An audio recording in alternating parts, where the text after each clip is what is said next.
Hello friends, it's been a while. It's Yukiko of My Goddess Path. And I just felt really called to make this video today for the full supermoon in Gemini, which is on December 4th. And you might have felt that we are really in a time where so many things are accelerating and shifting. There is a real invitation to shift in our consciousness and to really start to discard the old ways of being and thinking that we might have been taught or that we were brought up in, whether it was in our culture, in the education, in our family systems, but that these ways of being are really not serving the circle of life, which we are very much a part of. And right now, when we look at the stars, a lot of this huge shift is apparent in the stars. And so I just wanted to talk with you about that and to share with you some of the things that I'm noticing and hoping that it might be helpful to you as you navigate this extraordinary time, which is so potent, powerful, and incredibly challenging at the same time. So this super full moon in Gemini comes right around the time when we are feeling the effect of the comet 3i Atlas. It is speeding now to the nearest point to Earth that it will come to around the 19th of December. So that's right around the winter solstice, and it's also on the day of the new moon. And this comet, it's so fascinating because it seems to have originated in deep space. We don't quite know where, but it seems to be coming from the direction of this area in Sagittarius that is a huge sort of gravitational anomaly in space. It's like a massive cosmic vacuum cleaner that's moving at about 600 kilometers per second, and it is bending time and space. And some call it the Great Attractor. It's around 14 degrees of Sagittarius. So it's as if this cosmic messenger is coming in to kind of vacuum out all that is really no longer serving, if we want to, if we choose to shift. Now, right now, as we look at this full moon, Neptune is in the very final degrees of Pisces, and it's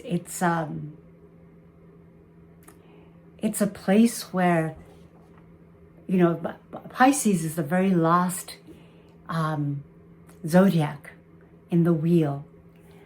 And before Neptune starts, I think it's about 164 year circle around the zodiac before it goes into Aries, I believe in February of next year. In January 27th of next year. It's right at the very end, and, you know, sort of asking us, what is it that we have been dreaming? And what are we willing to now let go? What are the disillusionments and illusions and failed dreams, deception, all of those things that have kept so much hidden. And are we willing to now look at these things and in recognizing them for what they are, let them go? It's also the time of the great incubation. So right before it starts out into the new cycle, this planet, Neptune, of the deep ocean, the deep subconscious, of the dreams, of also of great spirituality and, a deep connection into the mysteries, is at its very final point in this place where there is no longer any form, and inviting us also at this time of the year as well, coming into great stillness, to come into the place where nothing has come into form yet, to willingly relax and surrender into the great stillness before the beginning, where everything is dreamt up. In the great circle, or the wheel of the year of Avalon, winter solstice marks the point of going into the other world, really deep in the other world, deep in the formless, into dream time, into this place of a great surrender, where we let go of everything and we stop trying to manifest, fiddle with things, and let the great mystery of life come in and take us over. So that come Imbolc, the beginning of February, when we again come into that threshold space of manifesting out into the world, that we rise up from a place of connection to Source, to our deep soul yearnings and desires. And so we are really invited very deeply into this time of dreaming, and that it's okay to not know exactly where you are going, what you are going to do, and that there is a real invitation to trust. Trust in your soul wisdom. Trust that instead of you trying to shape and form and maneuver and manipulate everything, there is a wisdom in the life force itself, that if we can soften and allow this energy to rise forth, that it can also guide us.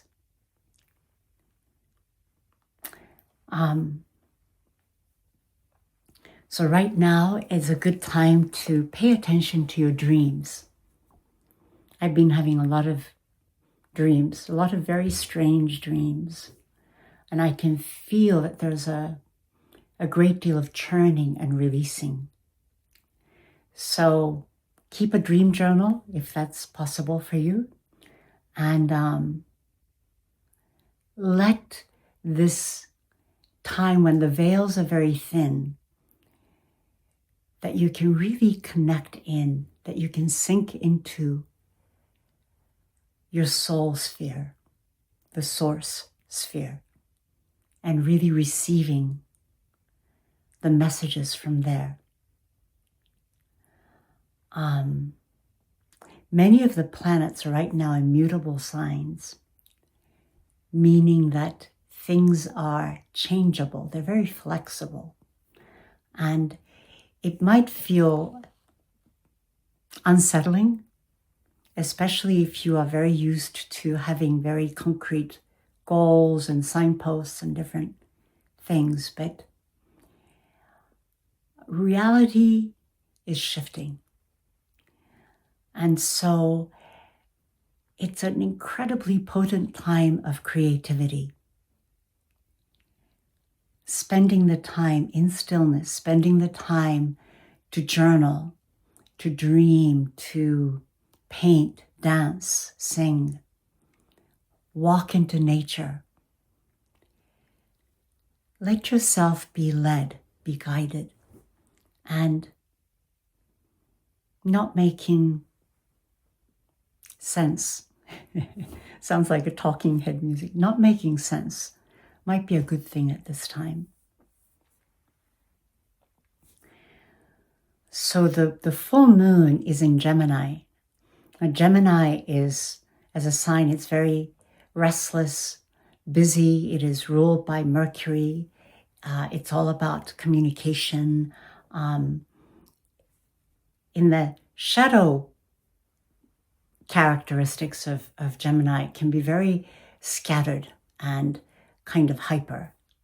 But in the higher level, it's about really coherent wisdom. So this full moon is really shining a light on the fact that you have a choice. You have a choice to be agitated, pulled in all directions, or to come into that place of trust and stillness and higher wisdom. And this full moon is it's a great mutable sign, Grand Cross, with the sun in Sagittarius, the moon in Gemini, and the two nodes, the south node and the north nodes, are creating a cross. I believe the north node is in Scorpio, in Pisces. And so the south node is in Virgo. And it's creating this grand cross. And in a way, it's like a karmic crossroad, because the nodes, the south node is about the past way of doing things. And the north node is about our collective future. So what are we going to choose? Are we going to choose control over trust, sort of personal, intellectual, or mental ways of understanding, or moving into a deeper, more spiritual, coherent wisdom? And again, this is all about choice. And it's also choice, I feel, means that we have the capacity and the willingness, or the patience rather, and the willingness to look into our own internal universe, into our own habits and fears and anxieties and angers, and to see where we are blocking our own spiritual evolution, our own love. That love, compassion, kindness, wisdom, where are we blocking those out of our own fear and restriction and constriction? And when we can look at those things with a great deal of spaciousness and kindness for ourselves, really, I feel that then choice becomes possible, that we can have the spaciousness and the capacity to be able to choose how we actually want to live and be with ourselves and with others in this great circle of life. So there is a lot of things happening, but I feel that that's really good for now.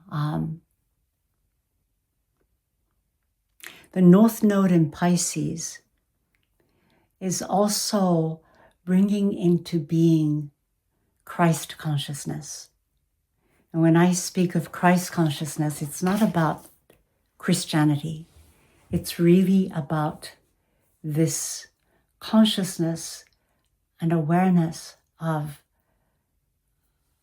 love, of opening beyond our fears, of inclusivity, of coming back into connection with the soul energy without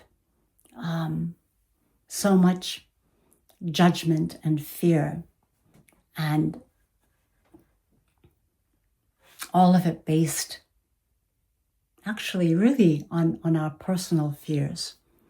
This need to control, need to be right, need to denigrate different groups of people, of animals, of nature, in order to feel important. And these are all, very human foibles that we all know. So instead of pointing the finger at another, I feel that it's much more useful to start to clarify within ourselves the kind of energy that we want to see in the world. As Gandhi very famously said, be the change you want to see in the world. Be the consciousness that you would like to see in the world. Because each one of us, we are co-creators of this reality. And we can, and we are shifting, even though it doesn't feel like it and it doesn't look like it in some areas. Do not lose hope. And again, I end with this, I keep on shifting it around a bit, but this very useful prayer from the Reiki tradition. And it just goes today. So just for today, just for now, I let go of my anger. And just for now, just for today, I let go of my worries and anxieties.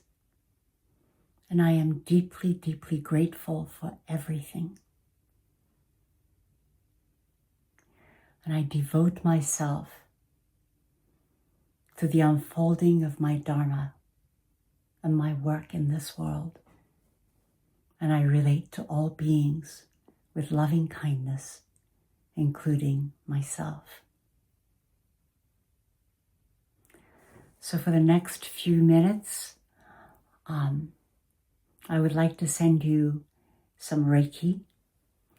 And Reiki is an energetic healing energy. It's like all the healing energies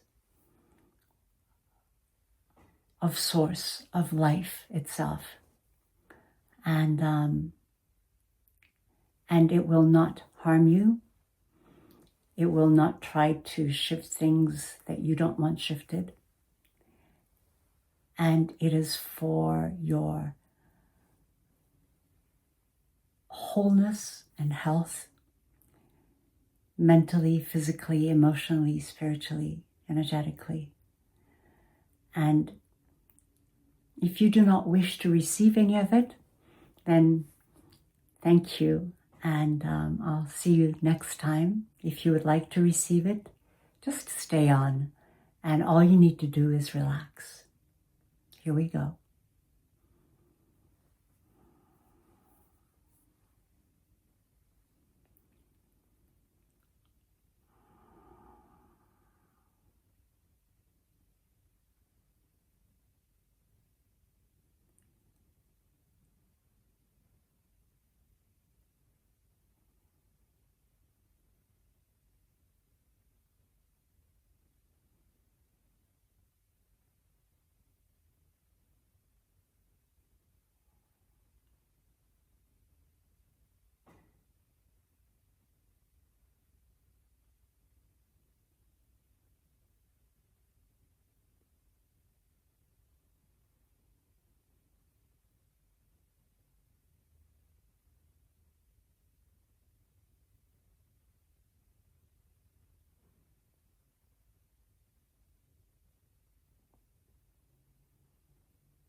Thank you, and blessed be. Till the next time.